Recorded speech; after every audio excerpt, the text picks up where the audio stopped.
윤석열 대통령은 지난 22일 부산 범어사에서 여러 힘든 상황이 있지만 업보로 생각하고 좌고우면하지 않고 일하겠다.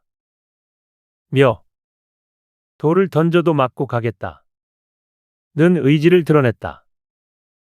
대통령의 이 말 속엔 아내를 보호하려는 마음과 함께 여러 문제 앞에서도 흔들리지 않겠다는 의지가 담겨 있다. 하지만 돌을 맞더라도 앞으로 나아가야 할 문제는 아내와 관련된 사안만이 아니다. 예를 들어 대한민국 국군이 70년간 지켜온 경계작전 개념인 선형방어 Linear Defense를 전면적으로 전환하는 일도 그중 하나다. 군사 전략의 변화는 안정된 국방을 위해 반드시 필요한 결정이지만 동시에 오랜 전통을 뒤흔드는 중대한 변화를 요구한다.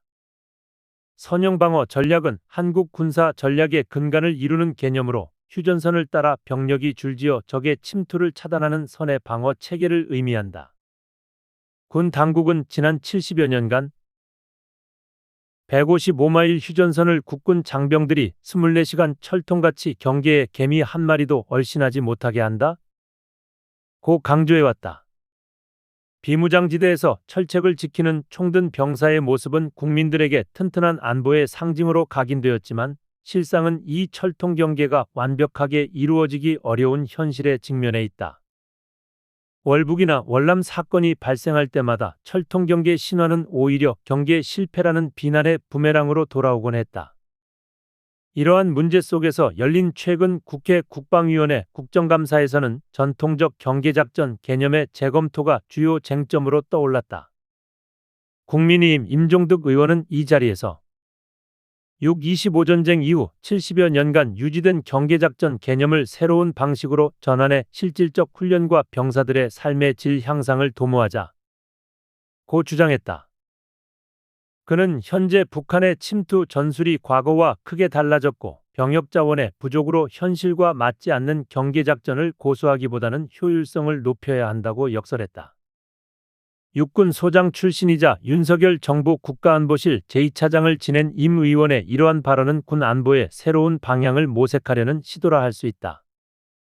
임 의원은 현재 병역 자원이 감소하는 상황에서도 가용 병력의 70%가 전방과 후방 경계작전에 투입됨에 따라 실전적 훈련 부족과 장병 삶의 질 저하 등의 문제가 발생하고 있다고 지적했다. 이에 대한 대안으로 그는 다음과 같은 4가지 방안을 제시했다. 기존의 선형 방어에서 벗어나 후방에서 적의 침투를 차단하는 벨트 개념 도입, AI와 드론을 통합한 과학화 경계체계로 병력을 절약, 축선별 경계 전담 여단 편성, 상비사단을 축선 중심에 배치. 이러한 방안들은 한국군이 첨단 기술과 현대적 방어 개념을 바탕으로 새로운 경계작전 체계를 구축하는 데 중요한 이정표가 될 수 있다. 보수 정당과 군 내부에서는 오랫동안 경계작전 개념의 개편 필요성이 제기되어 왔다. 국민의힘은 9.19 군사합의에 따른 남북 간 지피 상호 철수를 무장해제라고 비판해왔지만 아이러니하게도 이와 유사한 제안은 19년 전 국민의힘의 전신인 한나라당에서 나온 바 있다.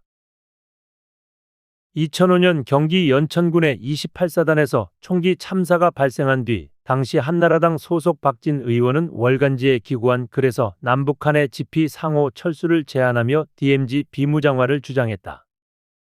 박 의원은 열악한 전방 부대의 근무 여건을 문제 삼으며 장병들이 잠조차 제대로 못 자며 고립감과 스트레스 속에서 경계 근무에 매달리고 있다는 현실을 지적했다. 이에 따라 전방 부대를 후방으로 재배치하고 감시 관측 장비를 강화하는 방안을 검토할 필요성을 주장했다. 현대전에 비추어 볼 때 GP와 GOP의 군사적 기능은 이미 한계를 드러낸 상태다. 전통적으로 GP는 북한군의 남침에 대한 조기경보와 1차 방어, 간첩 침투에 대응하는 역할을 해왔지만 기술 발전으로 인공위성 등을 활용해 수백 킬로미터 밖의 움직임까지 감시할 수 있는 지금 GP에서 병사들이 망원경이나 육안에 의존해 경계하는 방식은 실효성을 잃었다. 위험을 무릅쓰고 장병들을 전방에 배치해야 할 필요성이 점차 줄어든 것이다. 또한 남침 발생 시 GP와 GOP는 북한군의 집중 포격 대상이 될 가능성이 크다. 노출된 GP와 전방 밀집형 배치는 기습 공격에 매우 취약하며 개전 초기에 심각한 피해를 초래할 우려가 있다. 전방에 고정된 방어선으로는 한계가 분명히 드러나는 셈이다. 간첩 침투 대응 역시 실효성이 떨어진다.